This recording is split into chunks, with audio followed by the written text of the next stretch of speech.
We got one who has written a whole bunch, and also co-authored a whole bunch. If I'm not mistaken, the 2175 Are You Going is the most recent one we read from Zine.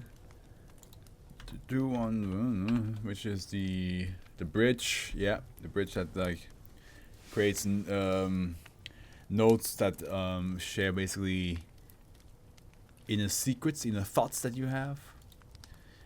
So, and it also has to do with like a festival, like a little springtime festival, something like that. Was it spring or sun? Or sun of?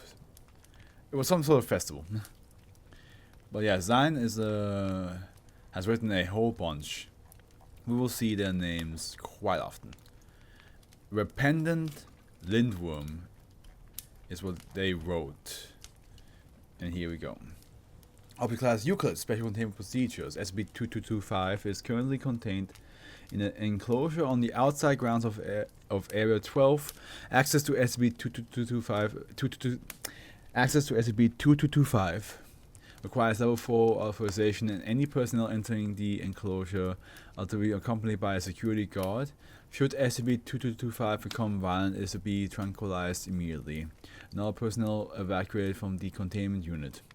As SCP-2225 is generally docile, care should be taken to avoid provoking or agitating it.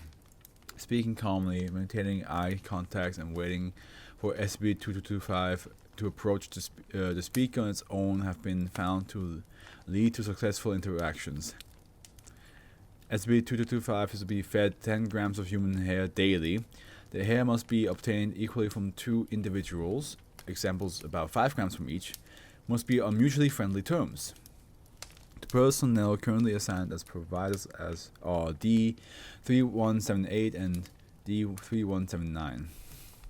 A storage bank of hair samples is to be maintained and restocked as necessary for this purpose. There must be at all times a backup supply of 2 weeks' meal. Should SCP-2225 show signs of malnutrition, determined to be excess shedding of skin, its daily ration is to be doubled for 1 week.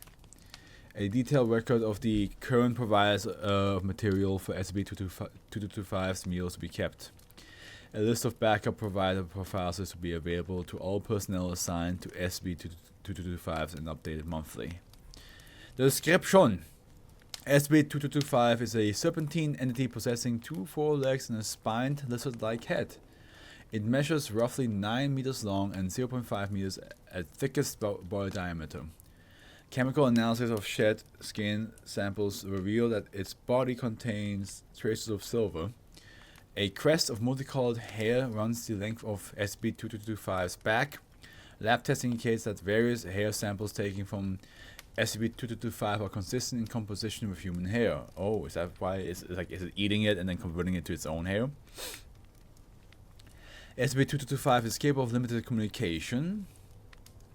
It is known that SCP-2225 initially spoke very little with Foundation staff, but became gradually more vocal when it was being fed correctly. It appears to have difficulty forming words correctly, and its speech is halting. Nevertheless, all subjects report that its speech is clearly understandable in the listener's primary language. SCP-2225 is believed to be sapient, and based on interviews seems to possess a simplistic mindset. SCP-2225's diet consists solely of human hair. This was determined when SCP-2225 was initially discovered in a museum, attempting to tear apart an heirloom journal that had been in the exhibition storage. SCP-2225 was restrained and transported to a Foundation facility, and a journal was studied. SCP-2225 has been attempting to extract and consume a small length of braided hair, noted in the journal to be part from the journal's owner, part from the closest friend. Following inconclusive initial interviews with SCP-2225, various experimental trials were subsequently carried out to replicate SCP-2225's preferred sustenance. The first round of experimentation focused on replicating the hair's chemical composition either synthetically or matching with samples collected from on-site staff. I cannot wait to edit a fucking lizard with like a Karen cut. When SCP-2225 refused every generated hair sample, it was proposed that based on the origin of the recovered hair from the journal experimental samples should be paired based on current relationships between providers. The friend trials were the only samples SCP-2225 did not reject. It is unknown whether providers of SCP-2225 sustenance experiences any adverse effects, but none have been noted thus far. Versus no relation and antagonistic hair combination obtained from D-class person. Waiter, is this hair antagonistic? No, sir, would not.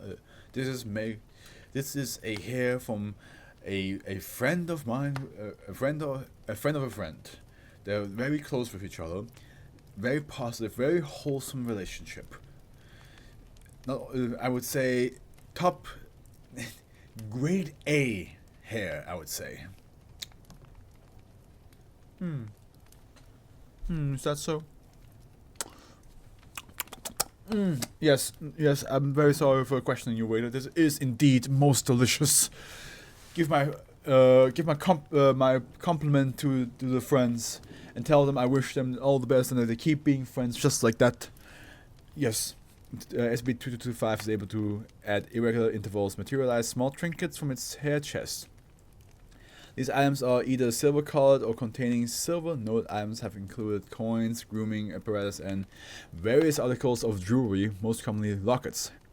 This usually follows a regurgitation of hair samples. Researchers have allowed it to keep most of the item it has recovered in this manner.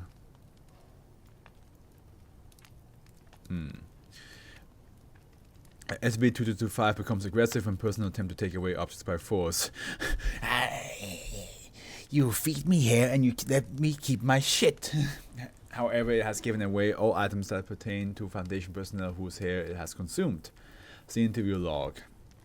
And here we go.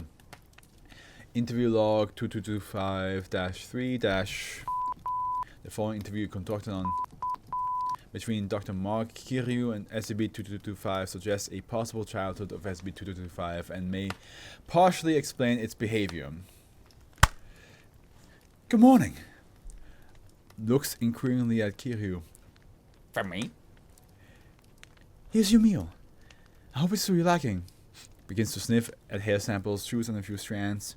For me, I must return what I stole. Friendships are feasts, but I wanted friends. Actually, I don't know if you met those who gave the hair, but they apparently have quite a history. Lots of adventures as children.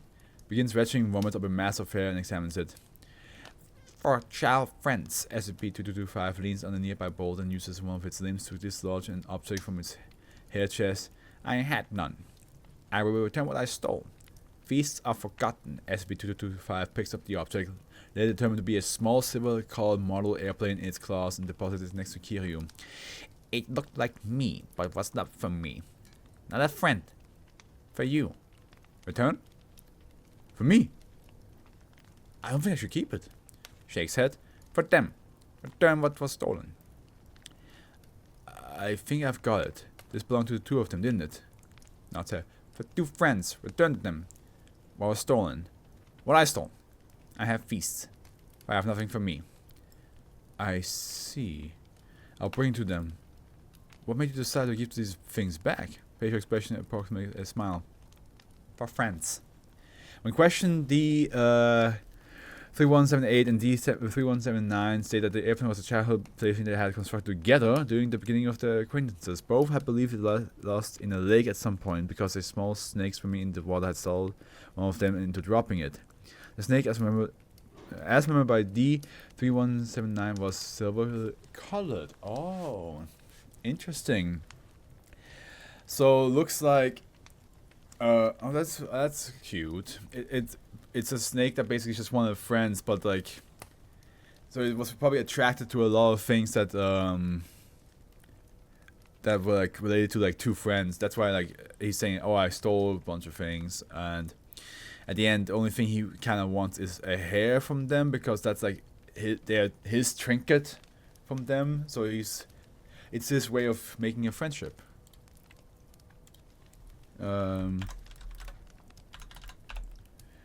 I will give this little guy as many of my Afro locks as he wants. He just wants a friend. And I am more than down to be his buddy, his pal, his amigo. Little schneck guy. Little schneck deserves it. Yeah. I personally think it's cute. It's like, oh, all they wanted was friends, and I'm like, you just rip out my hair like, I must do it.